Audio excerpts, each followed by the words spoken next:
Hi everyone, welcome to the Hypno Talks episode number 5. Today we're talking again with Alison Loney, clinical hypnotherapist from North Vancouver and the founder of Virtuous Clinical Hypnotherapy. In this episode, we are talking about anxiety and we discuss how hypnotherapy is used in the management of anxiety and stress. Thank you for listening. Please welcome Alison Loney. Hi, Alison. Thank you so much for being with us again. And today we have this very special topic of anxiety, its place in our everyday life, and also how to manage anxiety. Mm-hmm. And anxiety is such a broad topic. It ranges from mild worries to panic attacks and everything in between. Different people have very different sensations when they have anxiety. They have different probably images in their heads or some sort of an internal dialogue or even physical components that are very, very strong, like feeling lightheaded, feeling this heartbeat, all sorts of things. So I wonder, do you encounter a lot of people with this issue in your practice? So the short answer is yes. Anxiety, I think now more than ever before, is very predominant with a lot of clients and people in general. And there are, many different reasons for that. And like you mentioned earlier, there is a wide range of symptoms for anxiety. There's generalized anxiety all the way to panic disorder, which involves your fight or flight system. And so that's a very physical type of anxiety. All are treatable with hypnosis. And yes, I see a lot of people with anxiety issues. One of them is sort of what we call anticipatory anxiety, which is almost having been anxious so many times, maybe about a specific stimulus, or maybe just having a lot of anxious situations that they almost anticipate being anxious about an upcoming either event or situation. And that is also an issue now. Mm-hmm. It seems like in many other cases when people come for hypnotherapy, and quite often it's smoking cessation or weight loss, those cravings, those uncomfortable symptoms associated with the issue they present with kind of is rooted in anxiety. In a way, it's a form of anxiety. So cravings, it's we can say quite safely that it's a form of anxiety. It seems like it's very similar in process and how we go about this. What do you think? Well, it's true that people try and satiate sort of anxious feelings with something external, whether it be food or whether it be any type of craving, smoking or anything like that. But I think it's important to remember that that is almost a suggestion that the client, almost like a hypnotic suggestion the client gives themselves over and over, that if I do this, I will feel better. And the more you do something, of course, the more your brain gets good at it and is expectant of it. So it's just as easy for the client to give themselves a positive suggestion as it is a negative. I don't know why, but people are more inclined to give themselves negative suggestions over and over. But you can change that into something positive, and that really anchors well with the brain, especially if you pair it with imagery. And that's where, hypnosis really comes in well for anxiety, whether you're treating a specific anxiety. That could be anything from, an anxiety about exams, or it could be public speaking, or it could be the client comes in and they're just generally anxious and they really don't know the root cause. And then at that point, it's more important to sort of get back to what the root cause of the anxiety is. And sometimes they come in thinking they know the initial sensitizing event, and sometimes you go back and they're surprised by the initial sensitizing event and they realize that what they've been thinking it wasn't actually the thing. So root cause can be really important for treating anxiety as well with hypnosis. For sure. So it's a whole interactive process that allows to go back and kind of a sort of a regression. Is it correct? In this case, I think there are sort of two ways to treat it. And one is regression. You can go back with them to times in their life where they felt really anxious and try and sort of suss out the root cause that way. If they come in saying, I feel anxious and I don't know why, and in sort of the intake discussion with clients, you can say, well, when was the last time you felt this way? Or let's do parts therapy and speak to the part that is keeping you anxious, and you can kind of regress that way. Yeah, so there's a couple different ways, but it really depends on the level of anxiety and why it's happening and how it's presenting in the client's life.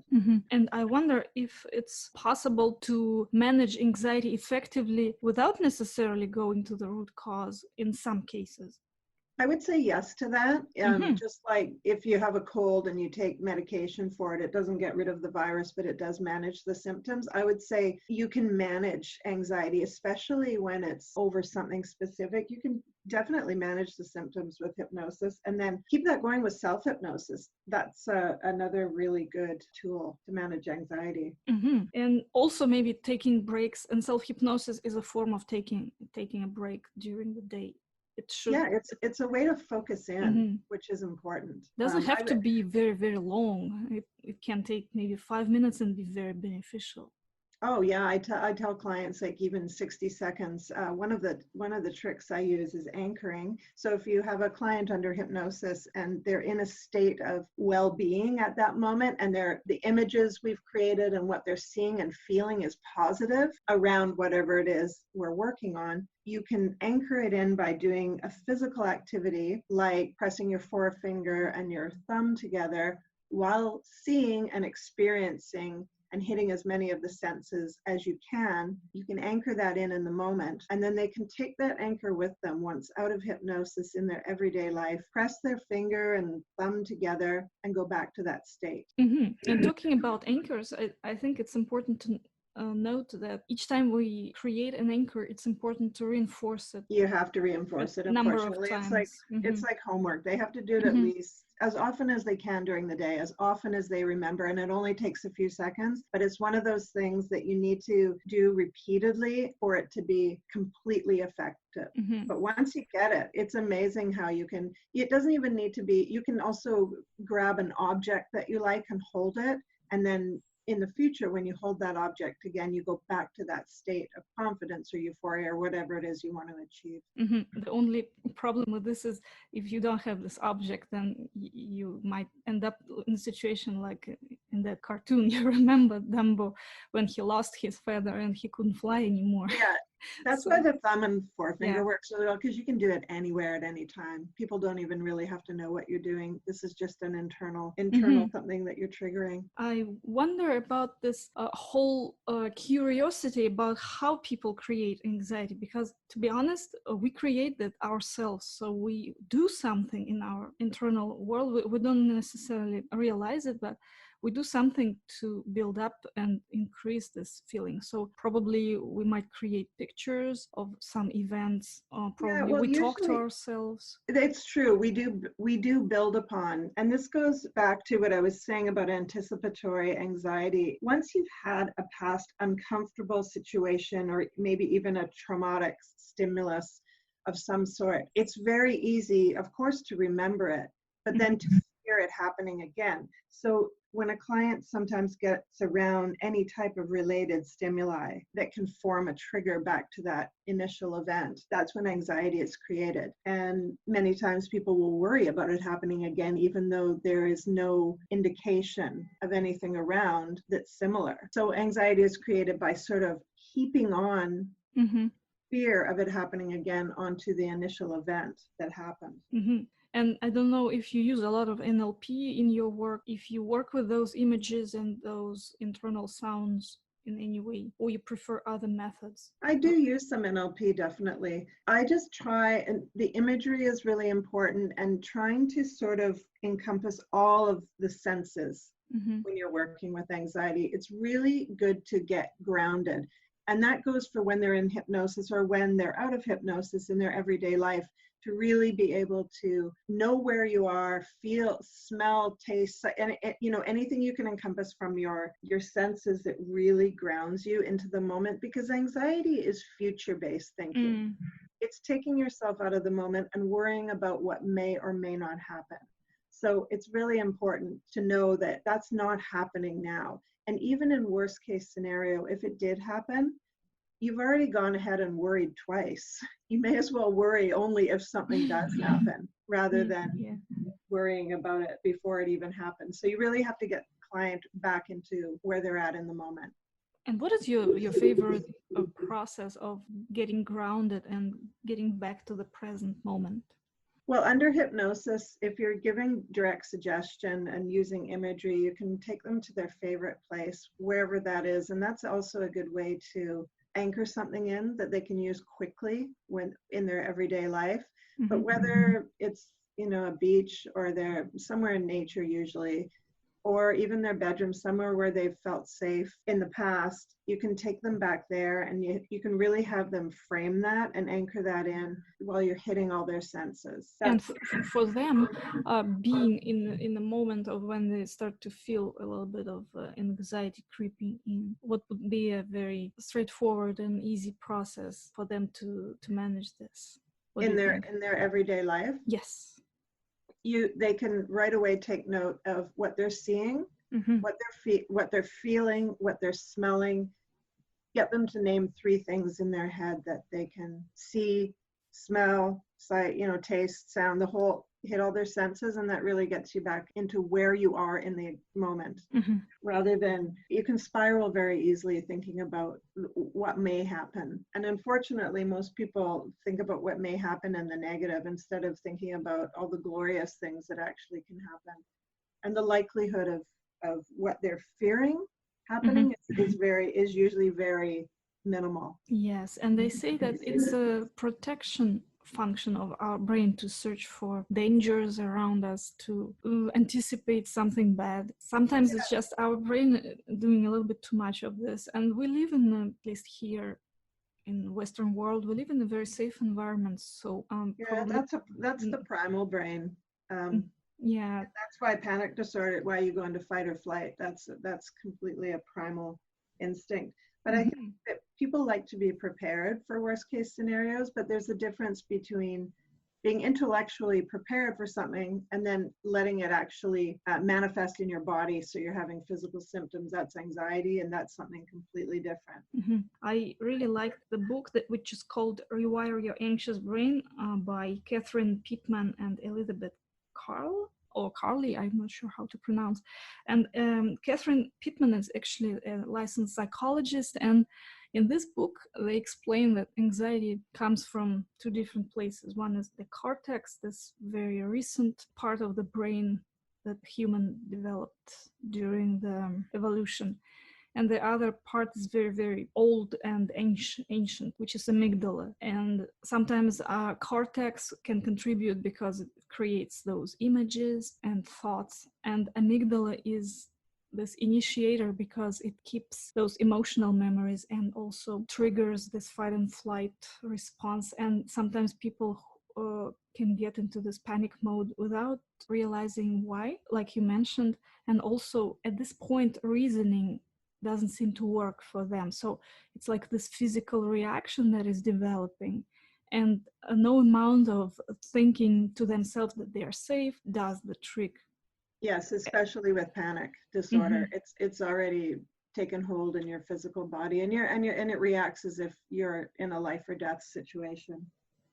It seems like in this case it's better to go to basics and change physiology, and the easiest way is through breathing. So to change the breathing pattern and the posture, which helps to the 4 slow down. And the slow 4 breaths out. That's the way you have to sort of counteract the diaphragm. And breathing, once you're in that fight or flight mode, there's really no other way to manage it other than managing your physical symptoms at that point. So that's why it's good to work through hypnosis prior, so you can learn, sort of change your mind about these things at a subconscious level, because you mentioned earlier that most people aren't thinking about it when manifests. I would say that most panic attacks happen when people aren't really thinking about it. It's something that just kind of hits you and that comes from the subconscious. So that's where you need to change it.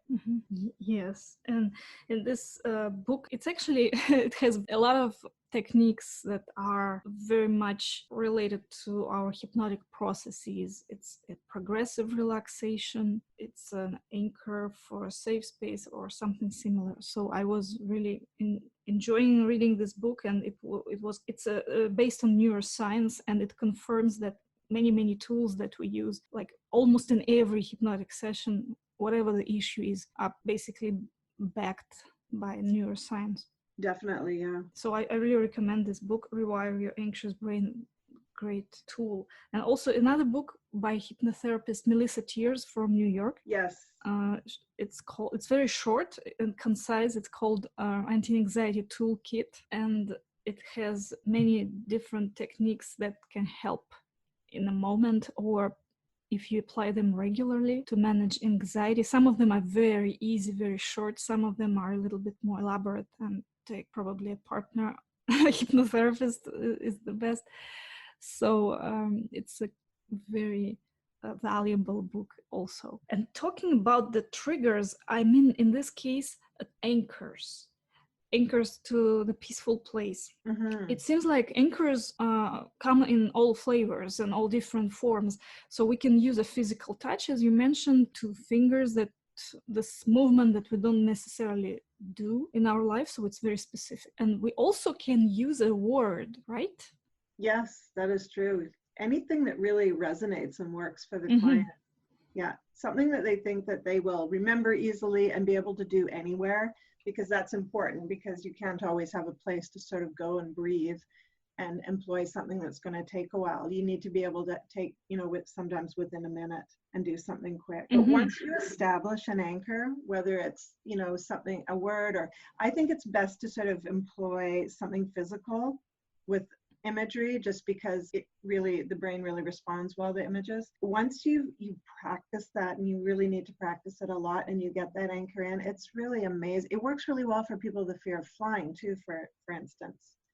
Once you get that anchor and you do that, the sense of sort of well-being and peace that can flood through your body, it's really worth it to practice anchoring. Even the deep breath, or 4 deep breaths in a row, it's something quite specific that we don't necessarily do without thinking about it. It's just we use our consciousness to start this process, so it's tailored to the situation. This can serve as an anchor, and it's very discreet, so probably people will not necessarily notice that you're breathing differently. Yeah, deep breathing is good on so many levels, but it does help to sort of bring you back to where you're at in the moment. And just important note again, that anchor should be practiced regularly for it to be effective once it's established. Definitely. And you can also teach the client self-hypnosis. Yeah, I think it should be a part of any session. Yeah. Sometimes it's easier to do self-hypnosis with an audio recording.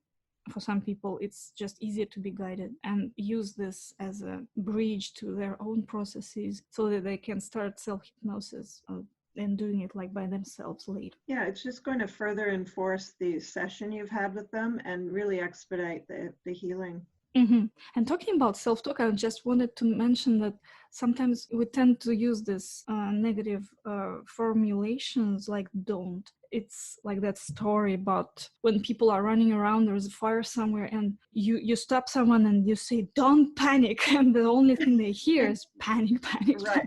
panic. So if we tell ourselves something similar, we should really pay attention to how we word this. So stay calm. Or I am calm. I am calm and I am breathing. Our unconscious gets the message right away, because this negative formula, it should first figure out the meaning and then cancel. Yeah, it's for the same reason we don't talk about quitting smoking. We say smoking cessation or stopping smoking, and that's because people respond a certain way to negatives, and one of them is humans don't like to be quitters. So that word has meaning, whether they realize it or not. So yes, word choice is very important with hypnosis, especially self-hypnosis.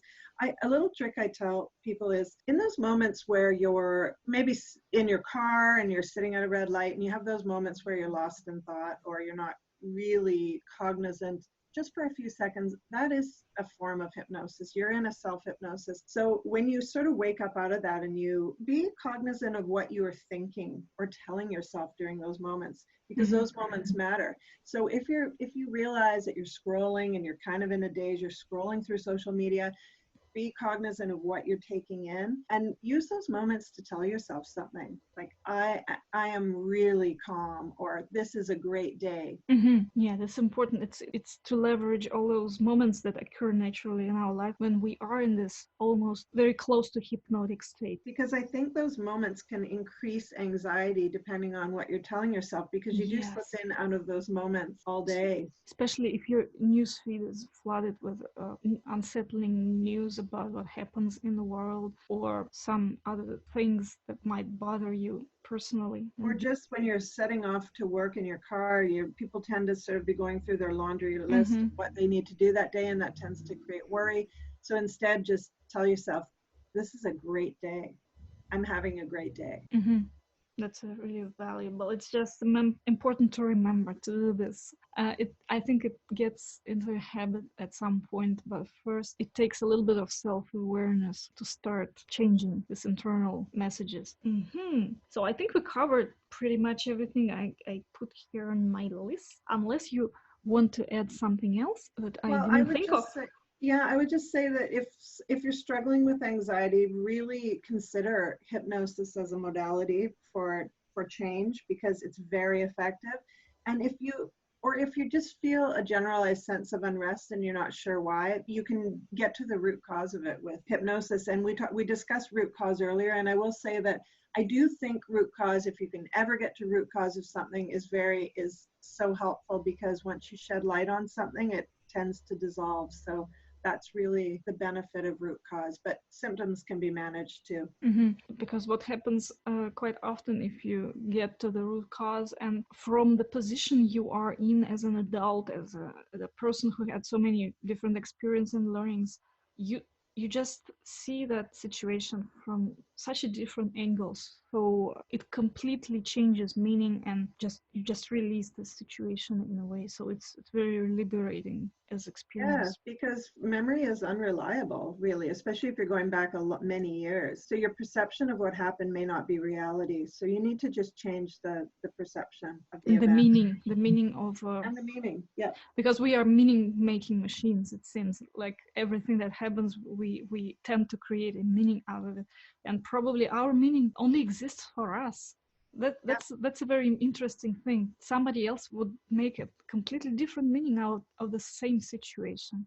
Oh yeah, it happens all the time. People see situations completely in a different way. So you're absolutely, that's a whole other podcast we should do. Yeah, but it's cool to be able to shift this meaning and see how it just changes. Yeah, and we get to create our own, and as humans, we create our own stories all the time to make situations maybe more palatable in our lives, or to, tell ourselves something that we can live with. So yes, we get to kind of create our own stories around things. It's basically as two people going in the rain and the weather is not nice, and one person is so annoyed and just says, oh, in his head, oh, it is so annoying, I'm so tired of this rain, I'm just so soaked and I'm freezing and I probably will catch a cold or something. And the other person is just walking under the umbrella and just watching these flowers and thinks, oh, the flowers will get more water, probably we will have a nice year with lots of fruits because of this rain. So it's completely different perception. It's very simplistic, but I think it's illustrates. a good example. Yeah. Okay, great. So thank you so much. Oh, I think I just wanted to tell one more thing. Yeah, talking about this future event, as hypnotherapists, we have quite a few interesting techniques that we can apply when there is something in the future, some sort of event that people are anxious about, that we can apply in the terms of somewhat like a rehearsal, very specific techniques. Yeah, That are future very, testing. very useful. Yeah. And it's so amazing. I use it on myself for fear of flying. And I was amazed how it worked for me because I literally was panicking on an airplane. Then I Well, started to apply this to myself like regularly before flight, like in a few days or maybe in a few weeks, just imagining and like going through the steps. And finally I felt very calm on an airplane, unless there was a really extreme turbulence when I started to have a little bit of anxious that's when you feelings. need the anchor during Yeah, turbulence. right. But we were talking earlier about future testing is when you have a client in hypnosis, you never bring them out unless they're in a state of feeling good. You don't bring them out when they're not. So sort of a state of almost resolution to the issue. But before you bring them out, you future test. If it's an event, say, I'm going to use the example of public speaking because it's people's biggest fear. If they have an event coming and they're public speaking, you have them visualize what's going to happen when you're public speaking. And when they're in that state of well-being, they generally see a lot of positives. So you can take them through visualizing what that is going to look like in the audience response. And then you can anchor that in at that point. So that's also a really effective way of ensuring that it's going to be a great experience. Especially through repetition, it will be very powerful. Once they get to the situation, they will be basically expect it to be good. Well, that's what I mean. We're so good at repeating fear-based thoughts to ourselves. Like, why not? It's just as easy to repeat great experiences. Yes. So. Sometimes it's not as easy just because there is a habit of this anticipatory. And there's anticipatory anxiety, and so many people don't even realize they struggle with that. The what ifs. Well, what if this happens? Well, what if it doesn't? So it takes a bit of practice, and then it builds up to a new habit that is more. Yeah, it's all about changing uplifting. habits. Yeah. Thank you so much for this rich and useful and wonderful exchange that we had today. It will be very useful for people to listen to, and it will be available. Thank you, Tatiana. It's my pleasure. Thank you so much, and have a great day. And have a great day, everyone. Thank you. This audio is brought to you by easyhypnosis.ca.